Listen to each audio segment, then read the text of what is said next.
What is good, my ex-homies? It's your boy Jacob Gooden. We're back for another episode of the Ex-Homeschoolers Club, and I've got a fun one today. I think it's going to be fun. It's going to be a little bit heavier, I think, maybe, or deeper. Maybe that's a better word. But Liz is back, and if you don't remember Liz, she came on and told her homeschool experience before. I'm going to make sure it's linked below, but we had a wonderful time before, and now, today, we're going to talk a little bit more about, like, religion, the role it played in our homeschool education, and just life and the role it's played in our life, like moving on from that, and maybe how things have shifted and changed. And so this is just going to be a very open and honest and real conversation.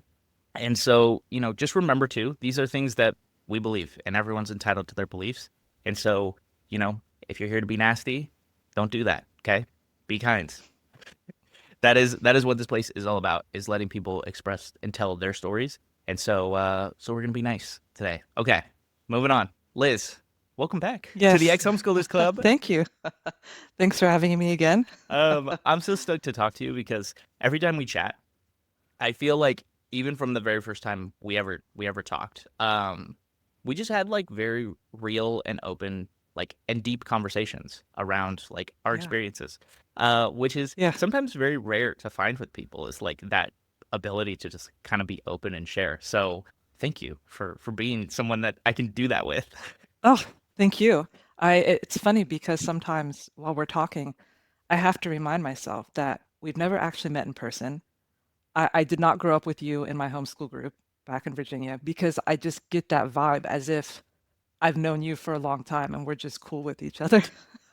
You know what's so crazy too? You were one of the first people when I started the show who reached out, who was like not somebody I really knew or was acquainted to, and so like and you were, I want to say, one of the first guests who came on who, yeah, I genuinely didn't know, and so like you Oh, reached out and like that, I it gave me so much more confidence to be like, okay, there's like a whole world of homeschoolers out here that like I don't know, and I gotta go find them, and a lot of them have come now.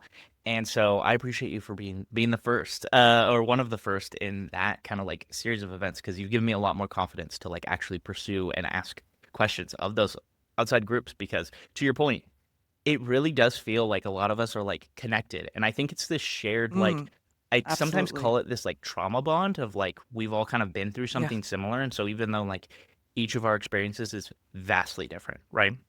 Where we grew up, how our parents are, like, just everything is very different. mm, There is something about the homeschool lifestyle and having experienced it that is just this connecting point for so many of us that leads to so yes. many other connecting points. And so I don't know. It's kind of weird. It's like a magical thing, that I don't It think is. anyone else really understands unless you've lived it.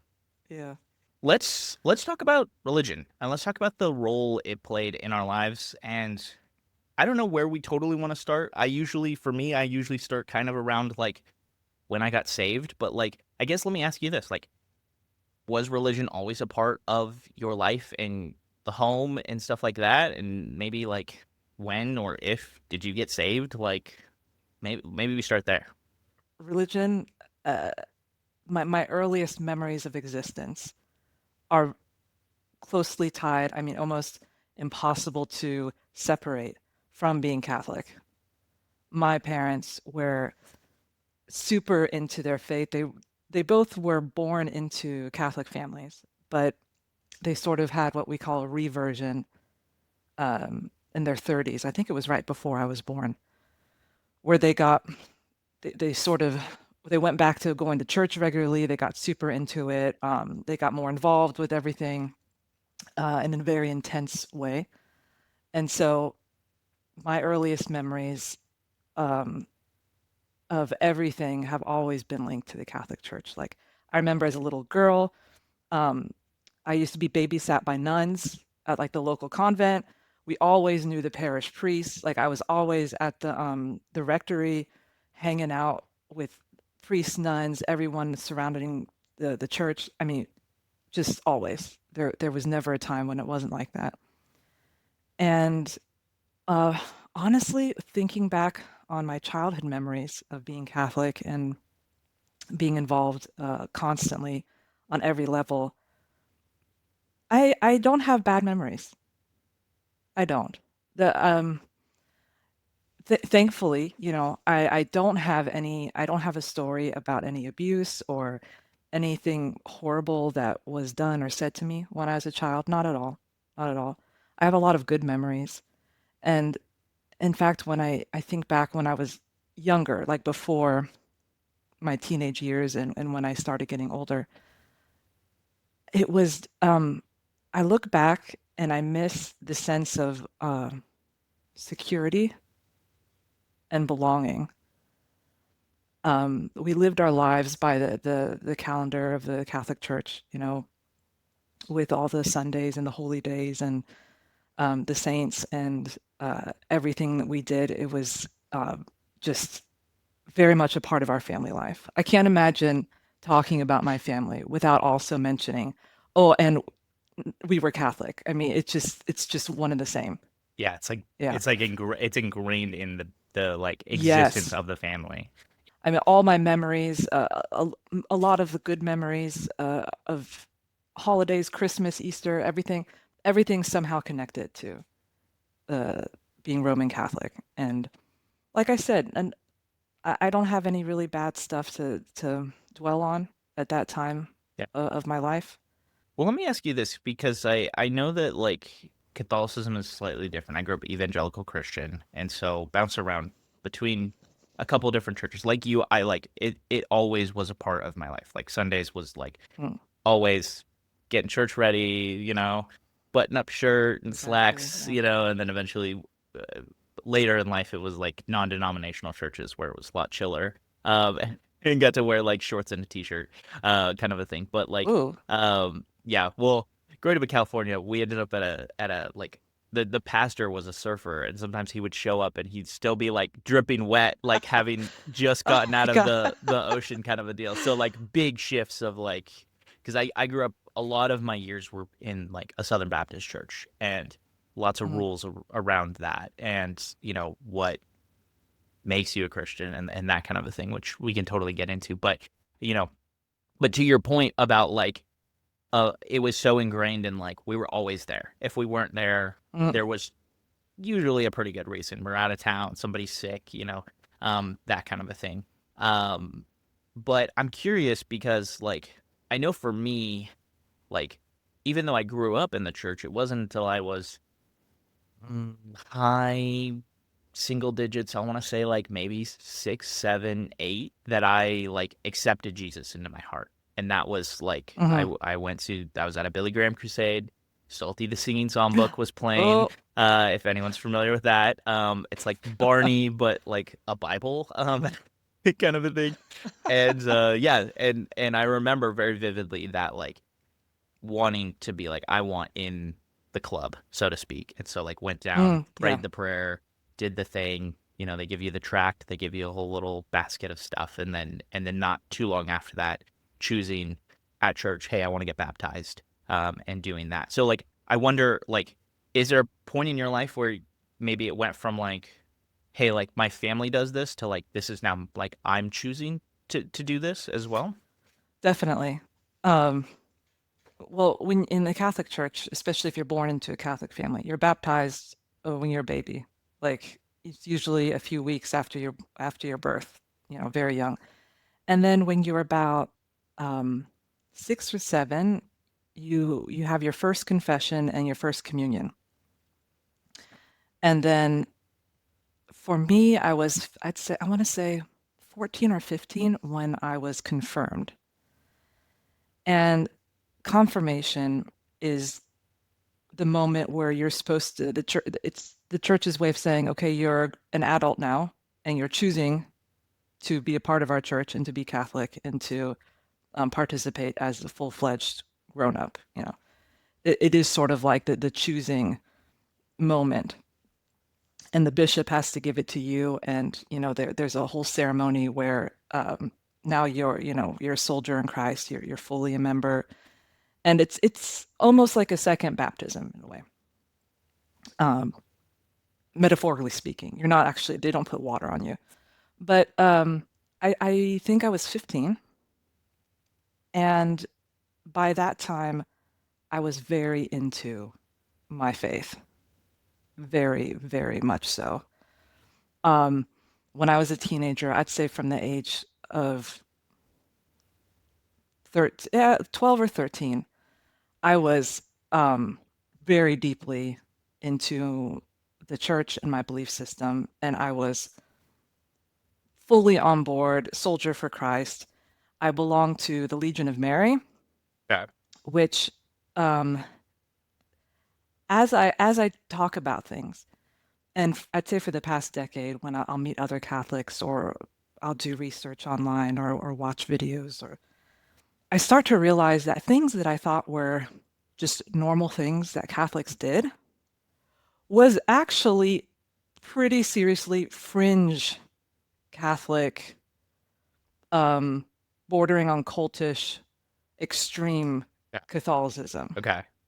And I thought this, oh, I'm just Catholic. This is what Catholics are. Right. And then you get older and you realize, wait a minute. I was a very specific type of Catholic, um, minority in a bubble of our making. Right. Yeah. Uh, Because what is the Legion of Mary? Because I've never heard that before. I haven't I haven't looked it up on Wikipedia lately. This is going off of what I remember. Okay. I believe it was founded in Ireland Okay. based on the name Legion of Mary. It's an organization for like the lay people of the Catholic Church, so no priests or nuns or things like that. Okay. Normies, Right. normal church people. And it was built on this like military, the Roman military type of thing where we are legionaries, we're soldiers to fight against Satan. And Mary, the mother of Jesus, is uh, our general, like our Right. like it's through Mary that we're going to save the world, Okay. things like that. Yeah. Um, we had weekly meetings with rules. It was definitely very military.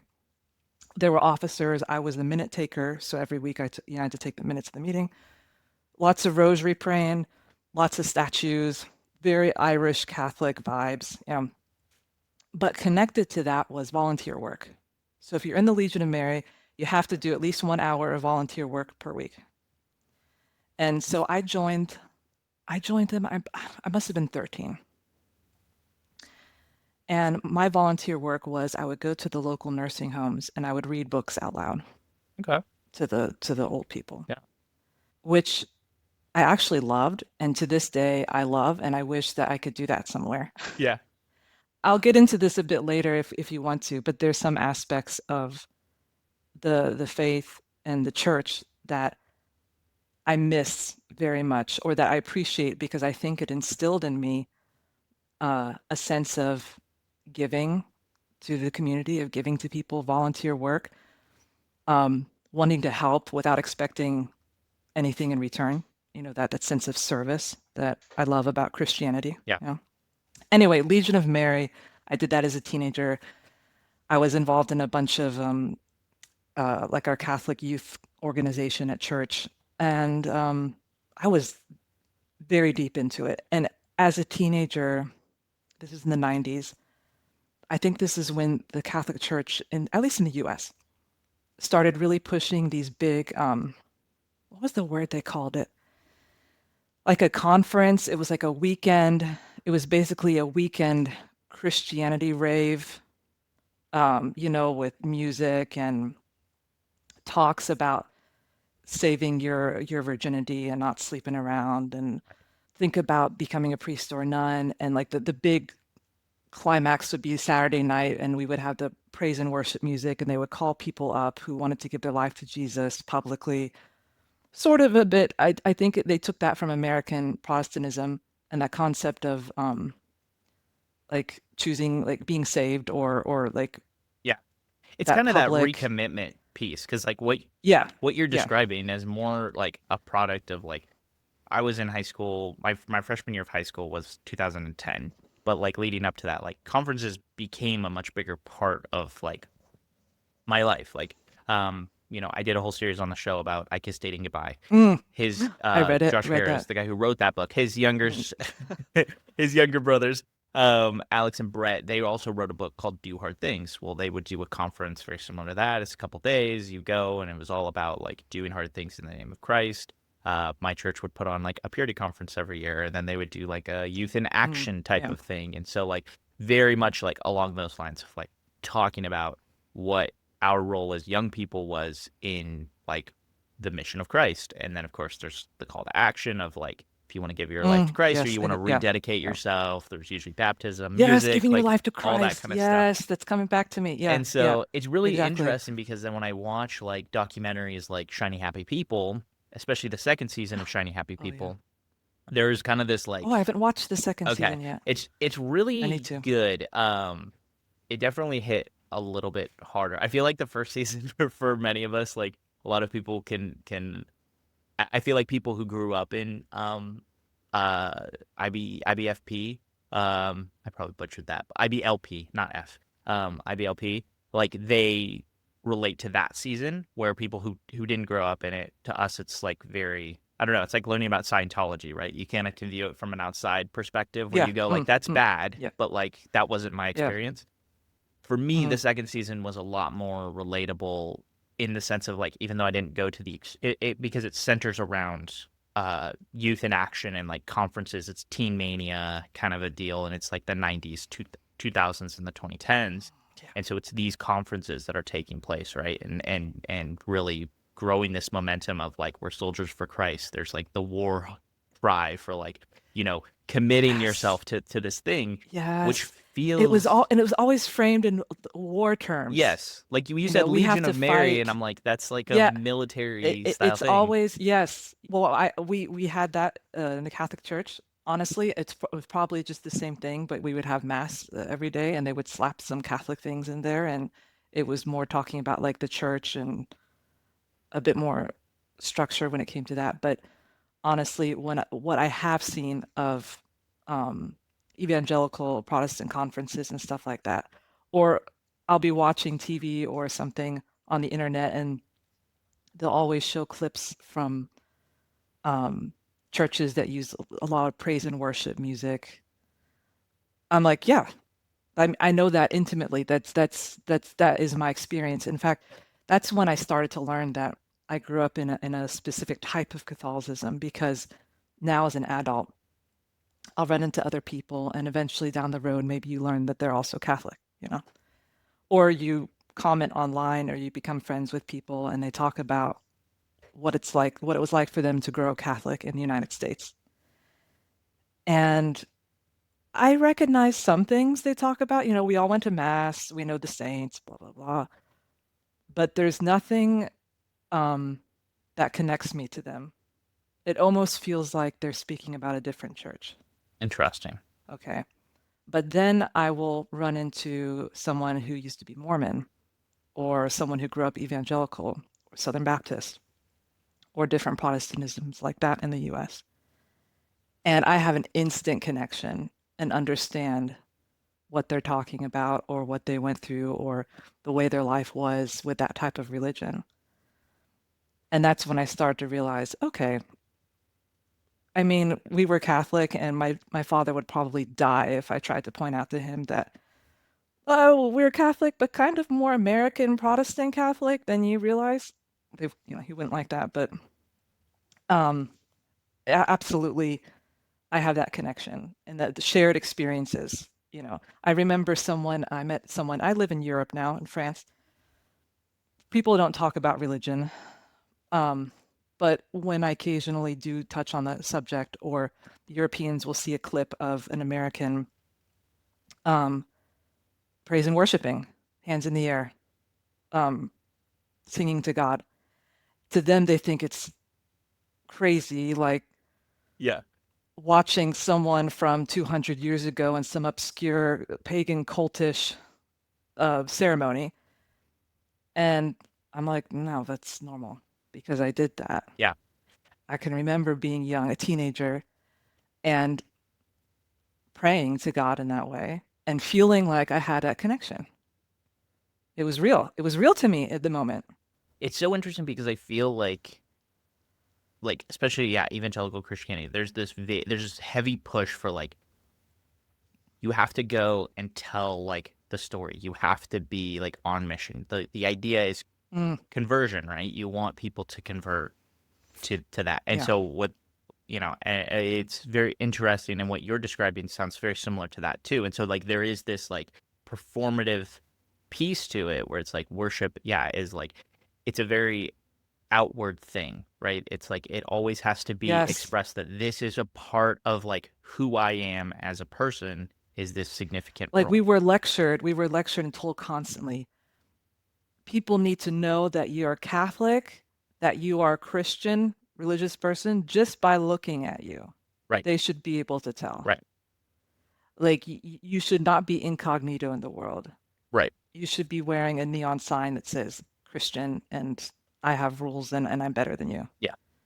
You know, even when it came to things like on Ash Wednesday, I don't know if you know the Catholic practice, the day before Lent.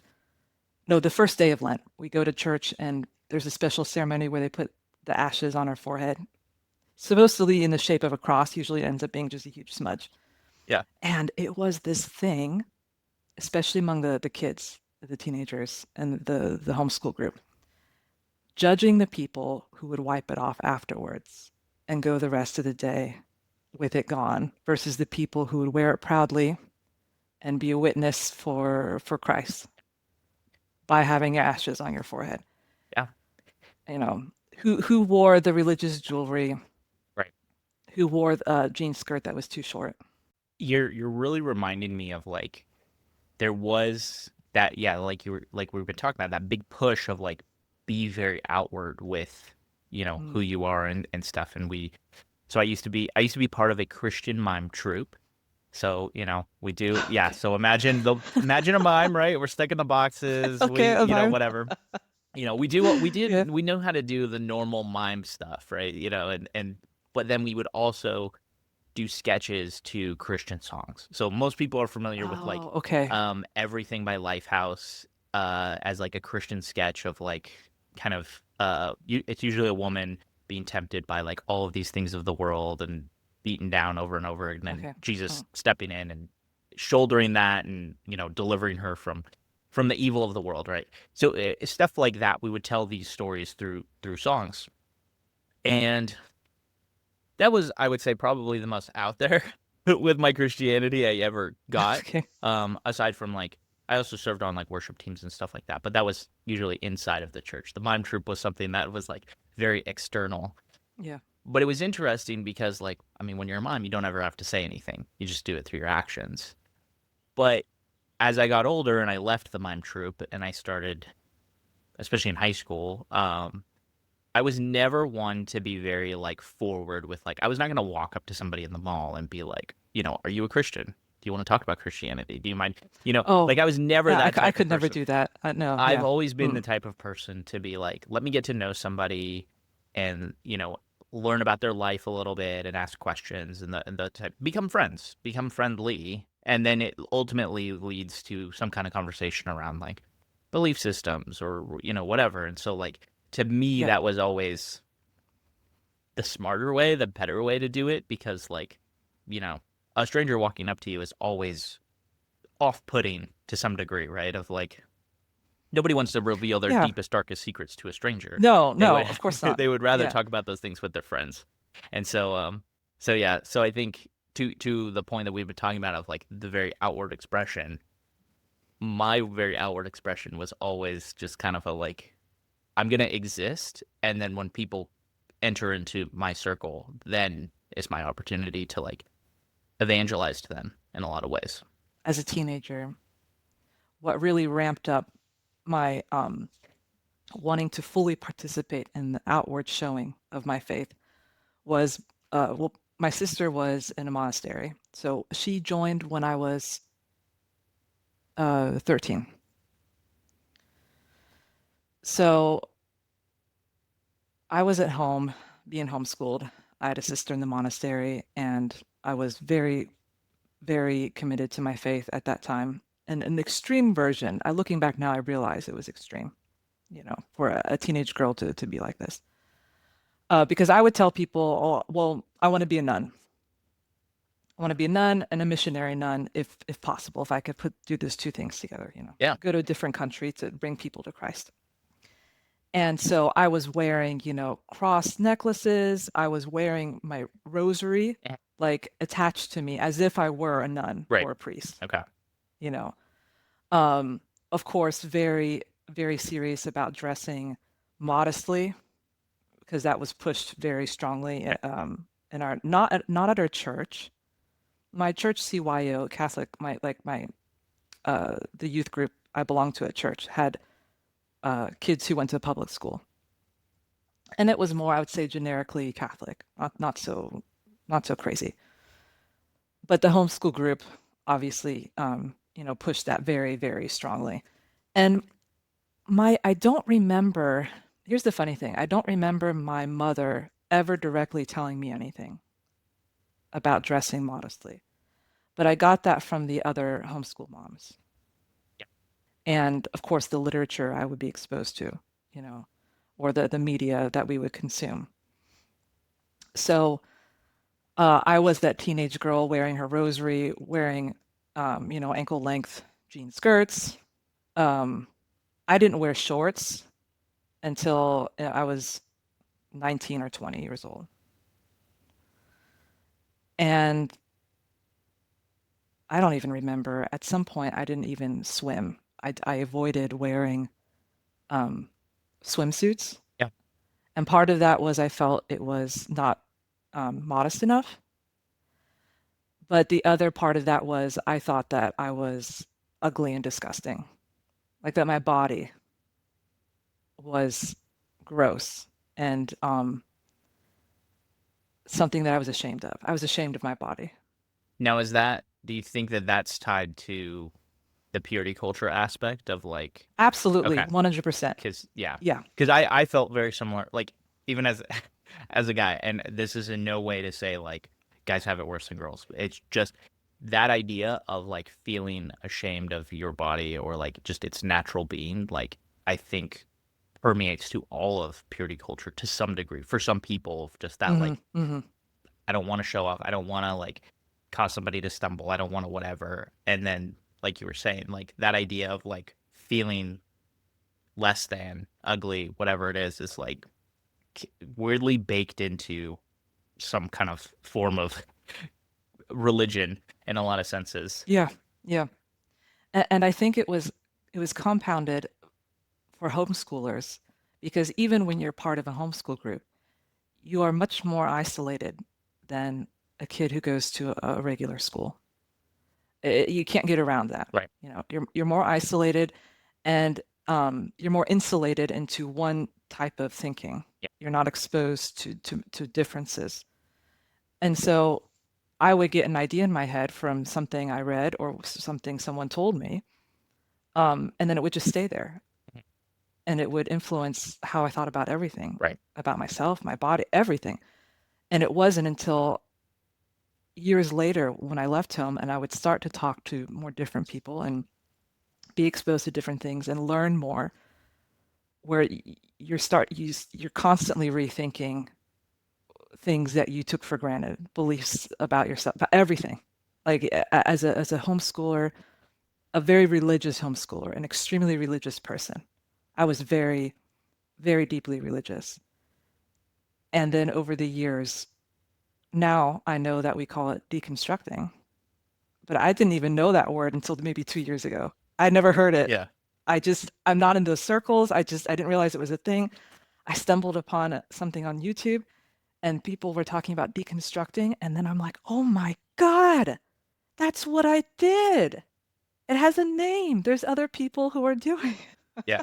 But it's lifelong. It never stops. You're constantly new things coming up and you're like, oh my God, I'm almost 43 and I didn't realize that about myself.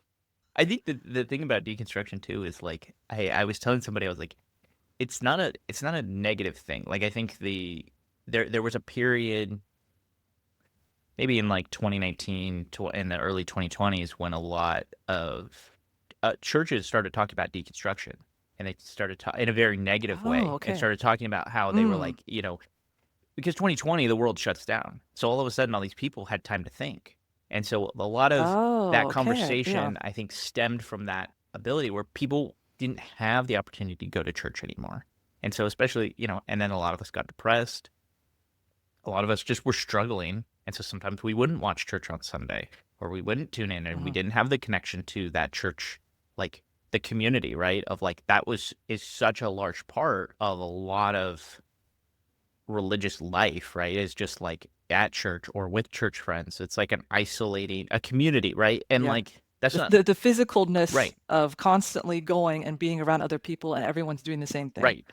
And Mm, so when that goes away, all of a sudden you have all this free time to start asking questions. And mm, so you start looking at things maybe from a different lens or whatever. And so I think a lot of people were starting to ask the questions of like, why do I believe this? Why is this the way it is? And like all those types of things and they had the chance then to like read books or listen to other people's stories or, whatever it was. And so it starts to permeate a little bit and you start to go like, well, is it okay? Like if like for me, one of the first things that was a breakdown for me was like, do I believe that like there was a worldwide flood and then Noah built an ark and there was two of mm. every animal? Okay. Yeah. Or do I believe that that is just a story to teach a lesson?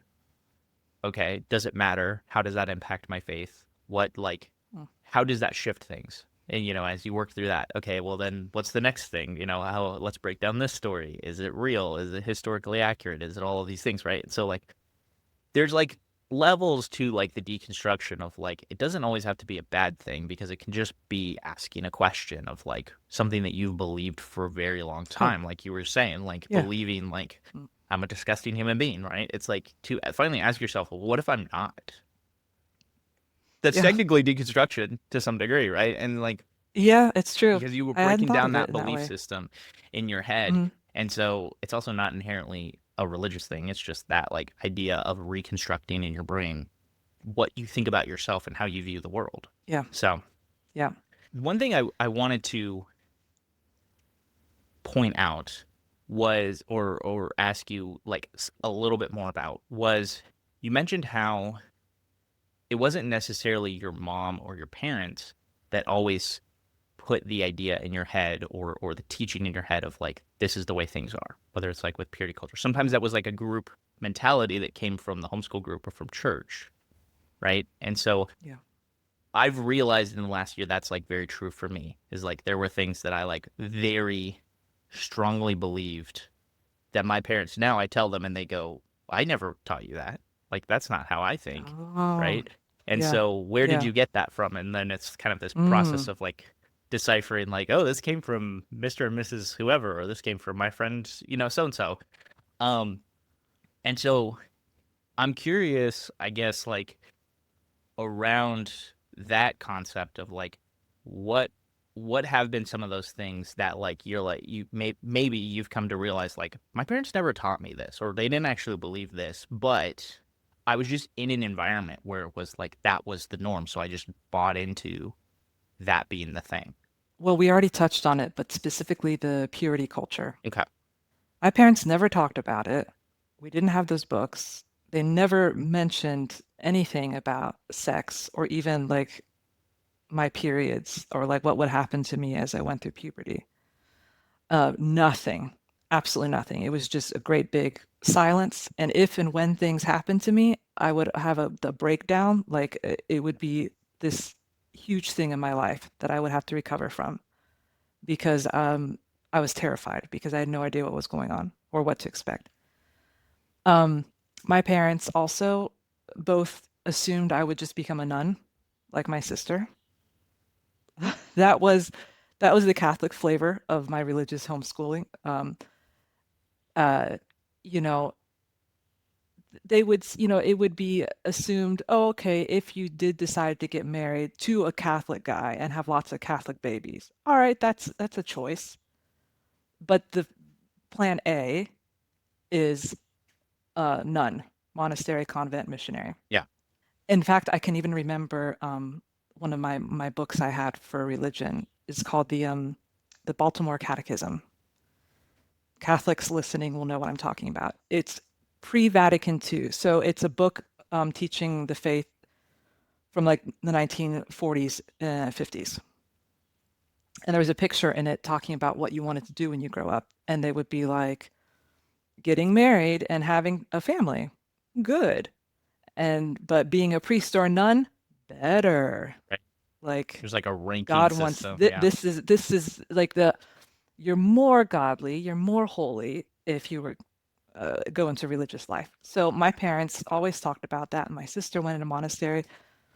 I openly, as a teenager, thought, well, I'm going to be a nun because it's the best thing to be. And plus, I'm an uggo, so no man would actually ever want me. So that's my choice. So my parents never talked about dating or saving yourself or dressing modestly, none of that. That is something I 100% got through osmosis from hanging out with the other homeschool families and the other moms talking about it. The other moms having the books in the house, because I did a lot of babysitting. Yes. Okay. Yeah. I would spend hours and hours, days even, living with the other homeschool families, not at home at my house. And they had tons of books, and I was a huge bookworm, and I would just voraciously work my way through all of their books. And they had all those books about, I kissed dating goodbye, and there was another one I think I told you last time we talked.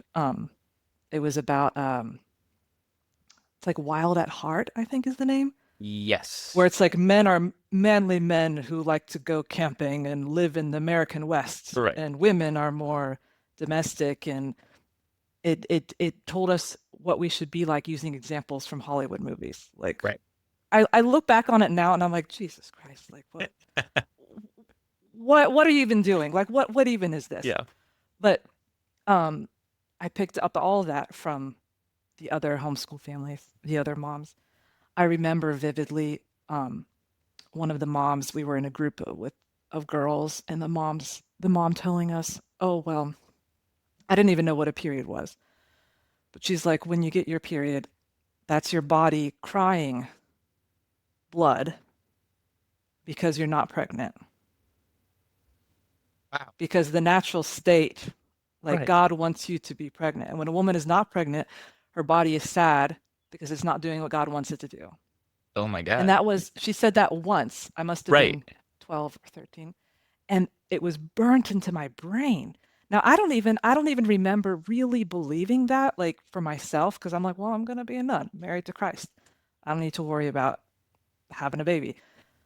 But I remember that even to this day. I mean, there are conversations I didn't even necessarily have or I wasn't a part of.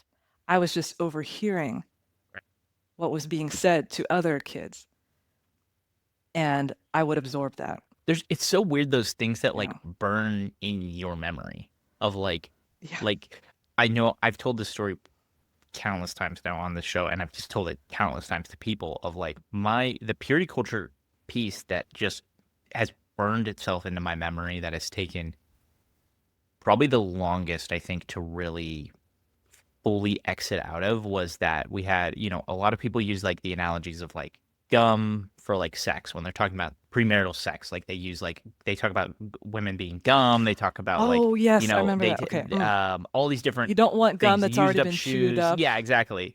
So our example was like an apple pie. And so he brings out this apple pie and he's like, it's delicious, right? Apple pie is like, that's America's favorite, right? Um, and he's like, okay, and he sticks his finger in it, and and then he's like, okay, well, who still would eat this now that like I've touched it? And it's like most people still would be like, it's kind of gross, but like he's a clean guy. He probably washes his hands, like no big deal, kind of a deal. And he's like, well, that's like holding hands with a girl, and then also, and then then he messes the pie up a little bit more and touches it some more, and Mm, people are starting to kind of mm. be like, maybe I'm not quite as interested, right? And it's like entering into like kissing and heavy petting, and then finally he spits in it and like mixes his spit into like all of the pie, and he's like, that's what having premarital sex is Wait, he like. was like physically doing these Yeah, things to an as apple pie. like to So yeah, so he's got okay, an apple pie. okay, okay, First, is stick his okay. finger, and then he's like using his hands to mix it up, Oh my gosh, and then okay. finally he Mm. just hooks a massive loogie into it and mixes that into everything, and it's like that's what premarital sex is. Like now, who wants to eat this apple pie? Okay. And it was very much in the context of like that is what as men we're doing to women when we have premarital sex, and like I don't know, that just burned in my mind so strongly that the first time I had sex, like literally, I was like, I'm tied to this person forever now. Like I can't, they're ruined. Oh, They are oh stuck yeah. with me. Psychologically, Right. that's just where you were. Yeah. Yeah, And so yeah. even though like from a brain perspective, could tell myself I don't believe that, like that's a bunch of bullshit. There was this other piece of me that was like, I just still felt that way. And so it took Yeah. a lot of that unpacking to start to be like, no, I really don't feel this way around people, and I really don't feel this way around, like that this person's value is not tied to whether they've had to their virginity.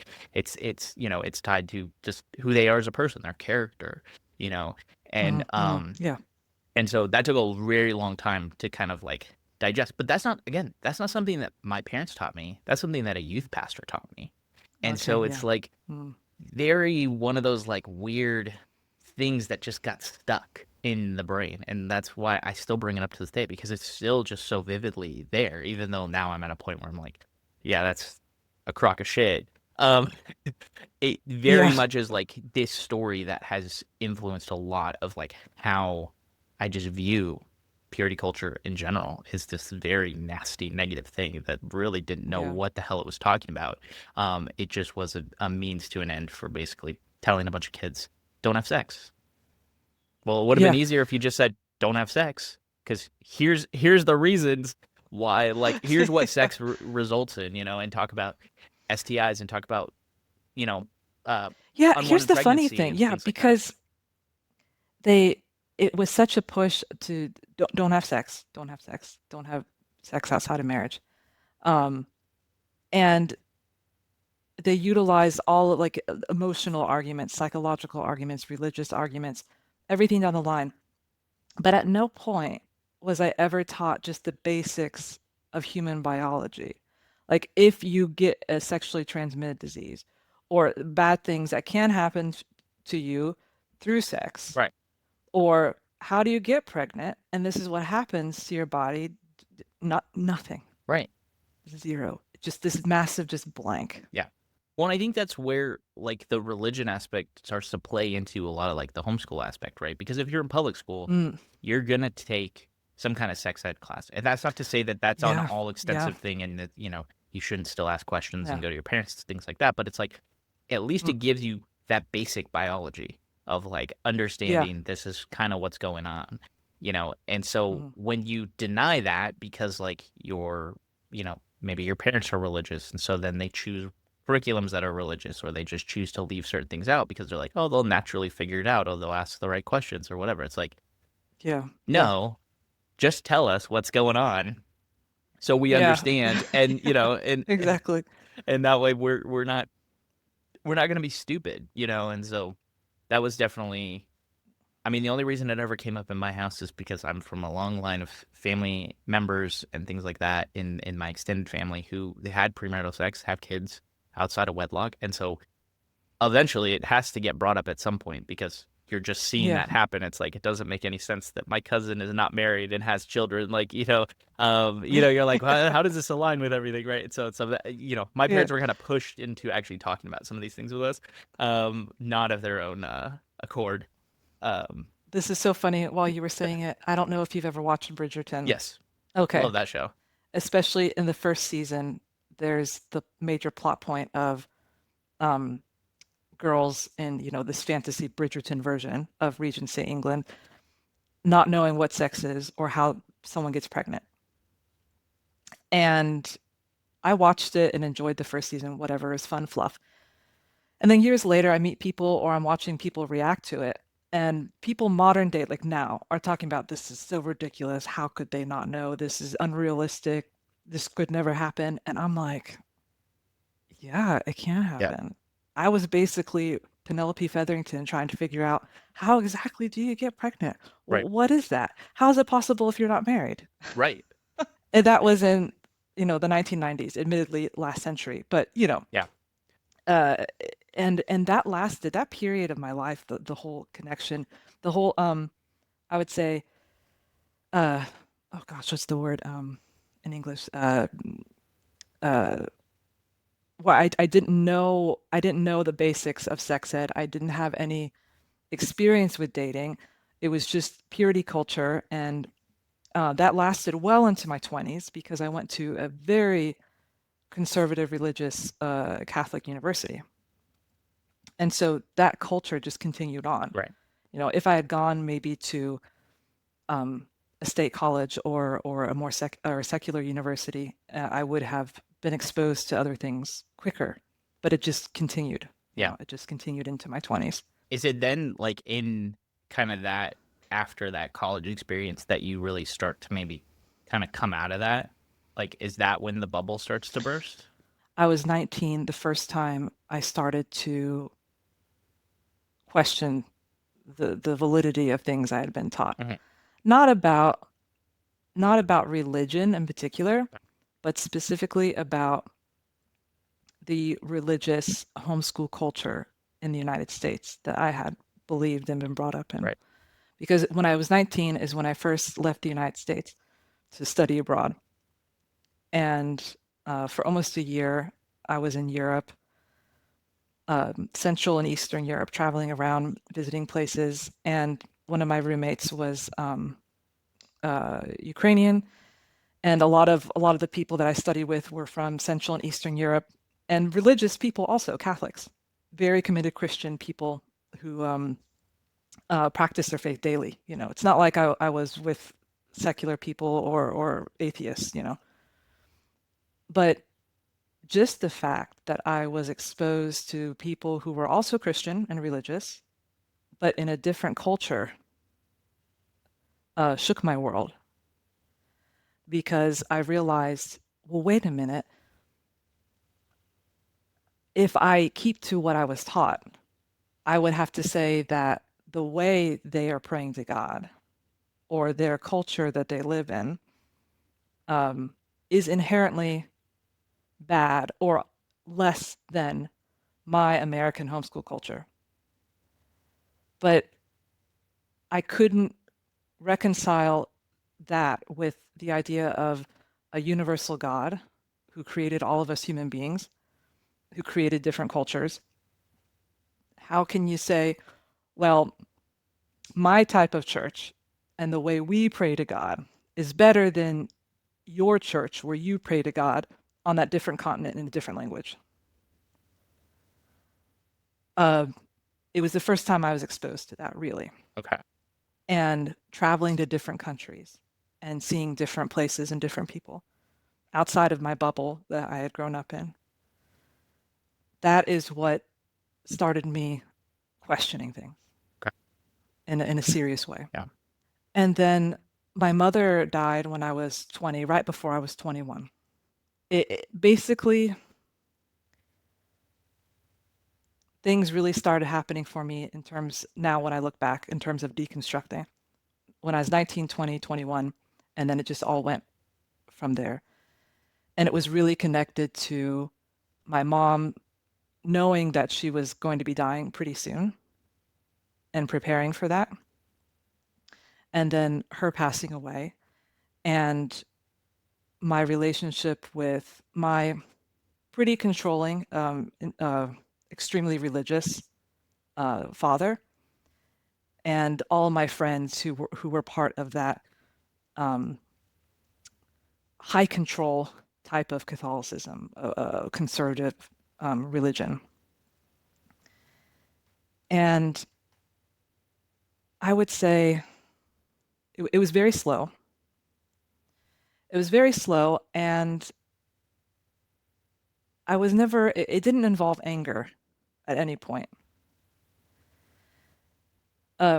Which some people, I discovered as an adult, some people are surprised by that, especially when I speak to people who are still very Catholic or very conservative. And I share with them I'm not that anymore, but I grew up that way. They assume that I'm angry Yeah. and I hate people who are still religious. Yeah. And that's not the case at all for me. The deconstruction, the slowly moving away, actually had a lot more very deep sadness and pain more than anger, because I was feeling myself needing to ask questions and finding out different truths and following following where I don't even know how to put it because I've never actually spoken out loud about this period in my life before Yeah. uh, I think to I someone. feel like I kind of relate in the sense It of was like, it was more of a grieving process because I was yeah, grieving. I felt the old Liz was dying, and I knew I couldn't remain in that church in that religion where I was because I tried. right. That's why it took a few years as a process because I would try to cram myself back into that to where I was before, and I would have panic attacks. Like I would try to go to church or I would go to a prayer meeting or try to participate in these things with my friend, people who I thought were my friends in my community. And I would literally not be able to breathe and I'd have to run out of the building. Things like that were happening. Yeah. Um, and I was very quiet about it because I was still living and going to the very conservative university and surrounded by religious people practicing their faith. And I figured out very quickly that if I just didn't say anything about anything, everyone assumes that you believe the same as they do. 100%. Yes. All you got to do, all you got to do is keep your mouth shut, never share an opinion, just be quiet, and everyone just assumes you're like them. Yeah. So I lived for, well, a good, I'd say 3 or 4 years with very religious people, very Catholic people. And they had no idea that I was questioning my faith or that I stopped going to Mass every Sunday. Like I would miss Sundays or um, uh, unfortunately, the type of people I was with, religion and politics were the same thing. Right. So to them, the fact that I had an Atlantic Monthly magazine that had articles about Obama that didn't call him the Antichrist would cause them to think that I was going through some kind of horrific crisis of faith and it was somehow connected to God and I would go to hell. Yeah. Those two things don't really go together, but that's the culture that I was in. That's and the culture I grew up in, you know. Um, so I wasn't open with my father or family members about not believing in the Catholic Church anymore until I was 25 years old. So it was a good 6 years into it was a 6 year process to tell people, to tell, the people closest around me, not even that I was an atheist, not at all. Still believe in God, higher power, still believe very strongly in morals, ethics. I can still see the good that I got from the culture I grew up in. There's still aspects of the Catholic Church I love, you know. Yeah. Um, I watched I watch when the popes are elected, and I get emotional and cry like a loser at the in front of my laptop watching the live Vatican City coverage. You know, uh, there's a lot. My kids go to Catholic school. If they would choose later in life to become Catholic or religious or Christian or something, I will not automatically say no. Like, okay, well that's their journey. Yeah. That's their journey. Yeah. But this has been mine. Yeah. And at this point, I'm actually pretty proud of myself for being able to see and appreciate the positive. Yeah. When I talk to my sister, I have long talks with her sometimes. I'm so thankful to have someone in my life who knew me as a child, who I can bounce memories off of, or we can have discussions about our parents or the way we were raised. And she'll say something, and it will make me think out loud about specific situations, and then we will mutually come to a situation where we're like, oh, well, actually, that was kind of fucked up. Yeah. Like what that priest said or did, or what we were taught to believe, or the way this is organized is really not right. It is not godly. Right. But that's the way it was, and that's the way it is. Or I'll meet people like you who will tell me when religion hurts you, the book that I was gonna say that's a great we resource. read for book club. When that was when I, when you said, "Oh, this is the book we're reading," and we had to get it, I'm like, okay. I didn't consider myself to have religious trauma because I'm like, I had a pretty good experience overall with religion, even though I'm not in it anymore. And then I read the book, and it was ugly crying revelations like every 3 pages. Same experience. Yeah. That book is fantastic. Yeah, for anyone listening who Yeah. hasn't read it, When Religion Hurts You, Dr. Laura Anderson. Um, that book is, oh my gosh. Yeah. It just Yeah. it lays it out in a way that I think like it gives names to those emotions that you're Yes. feeling. And I think that's Yeah. what is so Mm. powerful about it because it just for so long you feel like, or at least for me, I felt like I was crazy, like I was alone, like I was like, who else is, Yeah. no one Yeah. else is experiencing this. This is my own Yeah. isolation, my own whatever. And then to finally have names to it, and then to have people also read that book and them Yeah. say, oh my gosh, I feel the same way. Even people I know who are still religious read that and go, oh my gosh, Oh, okay. I know this, Yeah. I see this, I experience this, Mm. and then to want to do something about it. Like, okay, cool. Now you understand, you're starting to grasp and you start to have people who start to like understand this is what like I'm experiencing. I'm not alone in this. I actually can talk about it to other people. There's words Yeah. for it Yeah. in a way that like actually like makes sense. And yeah, I think that's what's so powerful and that's where like the ugly crying comes in because it's just like for the first time it's like okay, like I feel understood in a lot of ways. Yeah. Like there would be whole chapters where you could put my name Liz in place of the name of the girl she's talking about, and it would have been completely accurate. Yeah. And that, to be honest, that shocked me. Yeah. I wasn't expecting that. Yeah. Um, because like I said, I I, I was never I, nothing really extreme was ever done to me Yeah. to make me be anti-religion or anti-Catholic, And I have friends. I have friends who I went to university with, who did go through that. They were sexually abused, or they were attacked, or horrible things were done to them, overtly horrible things. But that book helped me to realize that there are those small things that you just get used to, especially as a child, if you grow up in that, and you think that's normal. Yeah. And then it's not until much later that you realize, no, Yeah.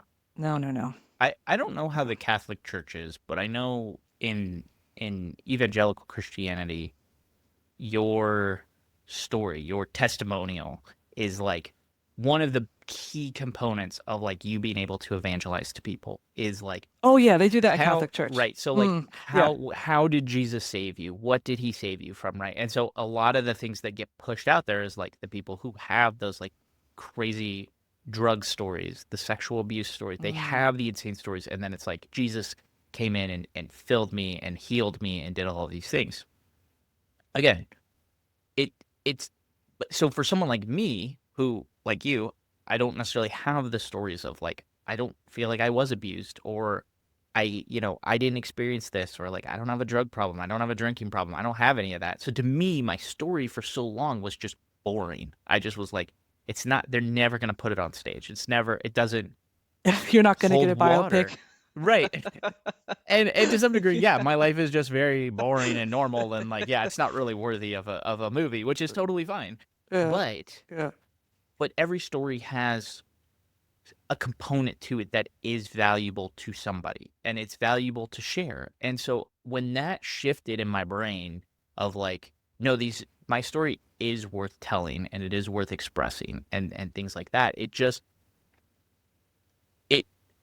it kind of made me realize like how much the church like puts so much value on this thing and a value on like persecution happening to you, which in Mm, reality I was like, no, the value is like in just the story itself. It has nothing to do with what happens in the story. It has to do with like people relating to the story. That's what is the valuable piece there.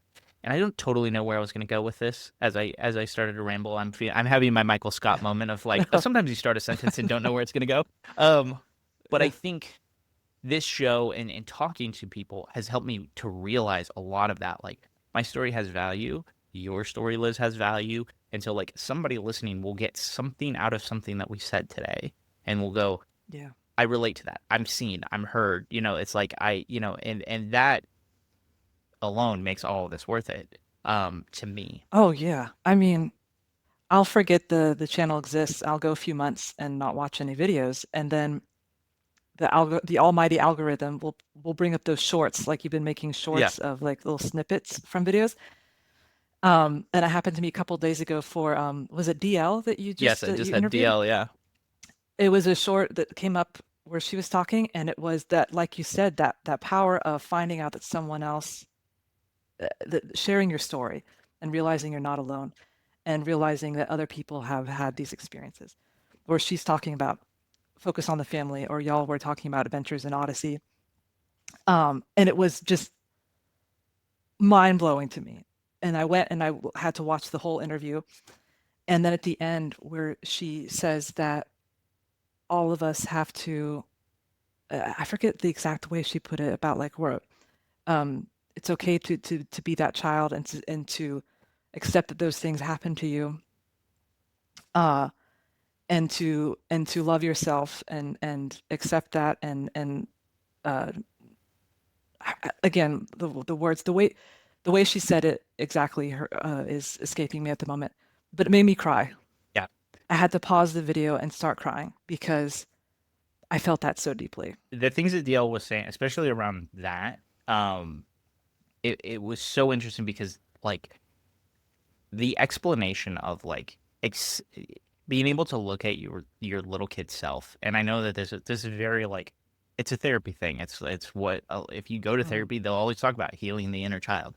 But it's like Yeah. it really is that thing of being able to look back at that kid who was going through these things, who was like didn't always have the words or the understanding, and so was latching on to these ideas, and be able to look back at that kid and say, no, it's okay. Like it's gonna be okay. It's Yeah. okay that you believe this right now. Like it's not, you're safe, you're loved. You didn't know better, you didn't whatever. It just it's healing in a lot of ways, and I know that probably sounds super corny to a lot of people, but it really is the thing that It's I think true. shifts so many people is when we start to go back and heal those traumas that existed. Mm. Then we can start to really like live life in the present in a lot of ways, because like Yeah. that no longer is holding us back, right?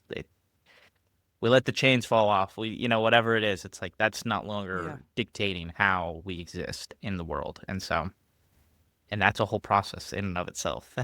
you know, Oh, that's for yeah, sure. Yeah. yeah. Like you were saying with Mm. deconstruction, it's like been years, and it wasn't even until 2 years ago. It's been a long time of you questioning and asking these things, and it wasn't even until 2 years ago that you feel like you even had like the words to start to put to like, oh, this is what I've been Yeah. experiencing.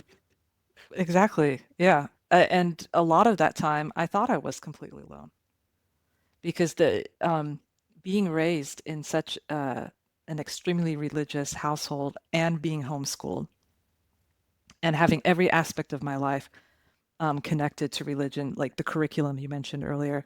I mean, every subject, it didn't matter what it was tied to the Catholic Church somehow, to Jesus and history, and blah blah blah. Um, and then to feel like that you're waking up from that, or you're trying to find your way through that, uh, to where you are, to try to understand yourself, and to try to understand what the world is like, and feeling the guilt of doing or saying things or believing things that you were taught were wrong and sins. That's hard, and it's very isolating. It's extremely isolating. And so the power when you find other people who are actually going through this similar thing that you are, if not the same thing, who or have been through it, it's It's actually one of the best feelings in the whole world.